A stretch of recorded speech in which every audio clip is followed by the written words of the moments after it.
Hola queridos amigos de Clave 7 y bienvenidos a mi sección Leyendas y Misterios con Antonio de Ceniza.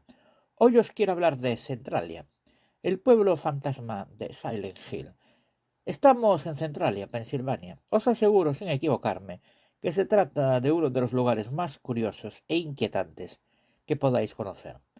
Se la conoce como la ciudad fantasma o la ciudad del fuego eterno, aunque muchos prefieren llamarla Silent Hill si eres un amante del famoso videojuego de terror o de la espeluznante película del mismo título, ya irás intuyendo el porqué de las posibles similitudes.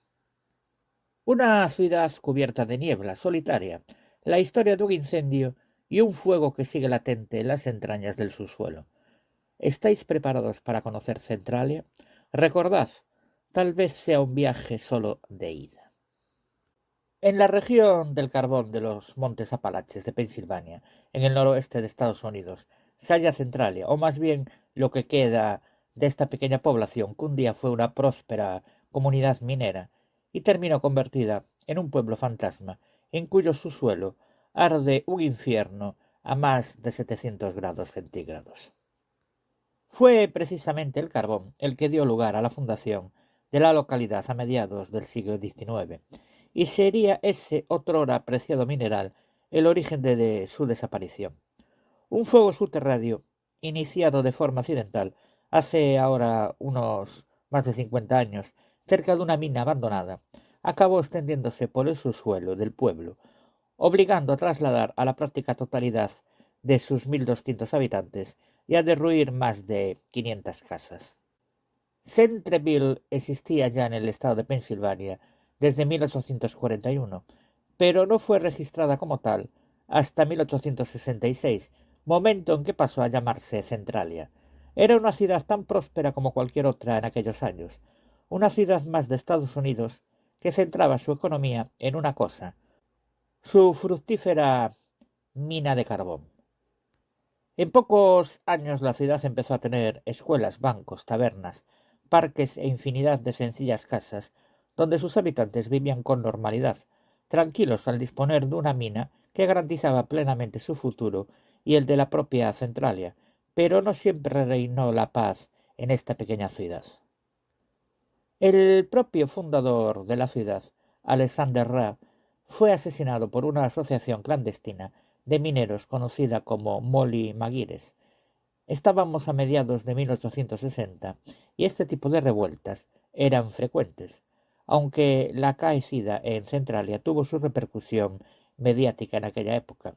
Los culpables del crimen fueron colgados y aunque durante unos años los asesinatos e incendios fueron constantes, la cosa pareció calmarse con la llegada del nuevo siglo.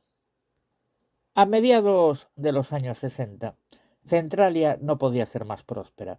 Tenía su comunicación con varias líneas férreas, la de Filadelfia, al Reading y la Lehigh Valley, además de su propio colegio de primaria y secundaria, 7 iglesias, 2 teatros, una oficina de correos, 5 hoteles, 27 salones, múltiples almacenes y varios pequeños negocios asociados a la minería. Centralia era definitivamente un buen lugar para vivir hasta que algo cambió. Vamos con el incendio de 1962. Fue algo casual, sin demasiada importancia, tal vez un cigarrillo mal apagado, el efecto del sol o incluso un fuego olvidado por parte de unos excursionistas.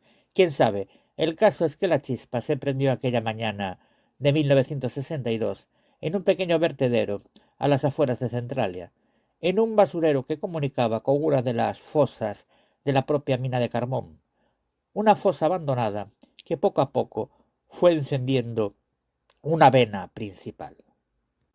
Todo el subsuelo de Centralia está comunicado mediante una extensa y compleja red de carbón, un hecho que nos hace entender por qué fue encendiéndose tan poco a poco, pero de modo imparable. Puede que os parezca asombroso, pero la gente siguió viviendo aquí hasta 1979.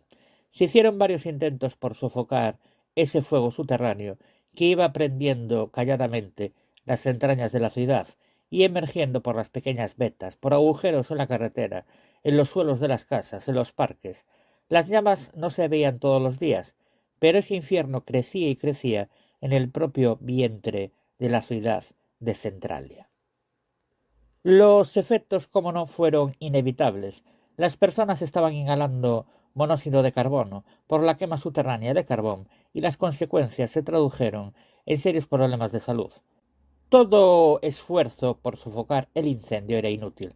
Cualquier idea, cualquier propuesta para sofocar a aquel enemigo no servía absolutamente de nada. ¿En qué momento empezó a reaccionar la gente? Os preguntaréis. ¿Cuándo fueron conscientes de la gravedad del problema? Fue en 1979 cuando un empleado de la gasolinera de Centralia introdujo una vara en sus tanques de gasolina para averiguar la cantidad de combustible que le quedaba. Cuando sacó dicha varilla, se dio cuenta de que estaba ardiendo. Temperatura 78 grados centígrados.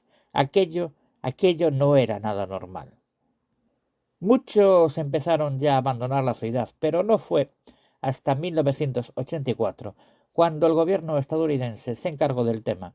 Aprobó un presupuesto de 40 millones de dólares y sus habitantes fueron trasladados a poblaciones vecinas, donde iniciar una nueva vida lejos del peligro. Aunque, como casi siempre ocurre, hubo alguna persona que se negó a dejar su ciudad. Es por ello que, a día de hoy, sigue celebrándose un servicio en la iglesia de Centralia todos los sábados por la noche. En 1992, el estado de Pensilvania expropió por ley todas las propiedades del pueblo y procedió a su demolición. Los escasísimos residentes que quedaban plantearon una demanda colectiva para evitar ser expulsados de sus casas y consiguieron detener su expulsión. Aun así, del pueblo apenas quedó nada. La inmensa mayoría de los edificios fueron derribados sin contemplaciones para evitar que nadie se instalara allí, y apenas quedaron un par de docenas de residentes. Pero os preguntaréis, ¿por qué se quedaron en un pueblo que básicamente era una bomba de tiempo y que podía destrozarles la salud o matarles de un día para otro? Pues muy fácil. Por los derechos de extracción del carbón.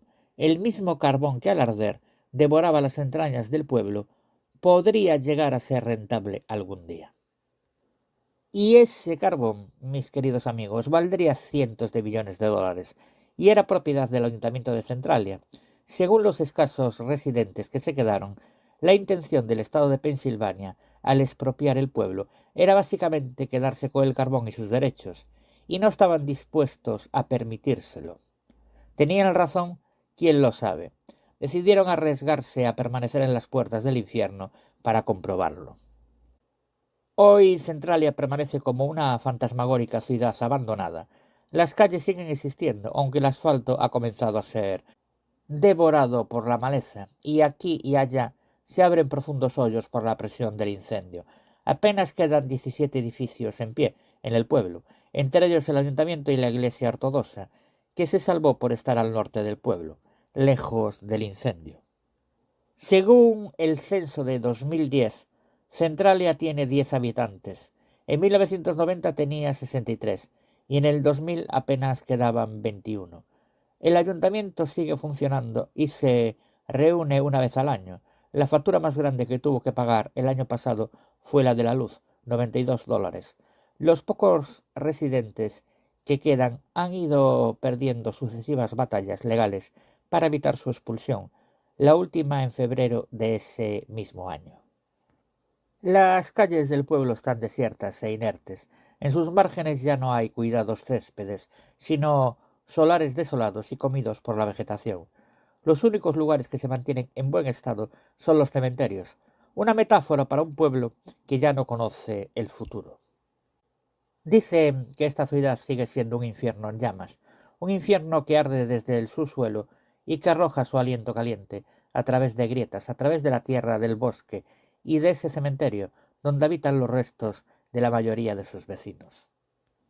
Centralia, así pues, es la auténtica Silent Hill, y según nos indican los expertos, existe aún suficiente carbón para arder 250 años más. ¿Os atreveríais a visitar esta solitaria y espectral ciudad? Y hasta aquí mi sección por el día de hoy, mis queridos amigos. Y a mí, como siempre, me podéis encontrar en los siguientes blogs. en el blog misteriosdeantonioceniza.blogspot.com, en el blog leyendasdelmundoceniza.blogspot.com, en el blog leyendasceniza.wordpress.com y en el blog Misterios, Leyendas de Galicia y Asturias.wordpress.com. También me podéis encontrar en mi propia página web, la de Antonio Ceniza, que es antonioceniza.6te.net. Y como no, también me podéis encontrar en dos programas que codirijo, como son Marín y Ceniza Misterios Podcast Radio y Misterios de las Noches Gallegas Podcast Radio. También en mi propio programa que dirijo, presento y edito y que se llama Ceniza da Morte Podcast. Y como siempre, antes de terminar, mandar un fuerte abrazo al director y presentador Fernando Álvarez, a Josefín y al resto de mis compañeros y compañeras. Y como no, a ustedes, queridos amigos de Clave 7. Y nosotros nos vemos en el siguiente programa.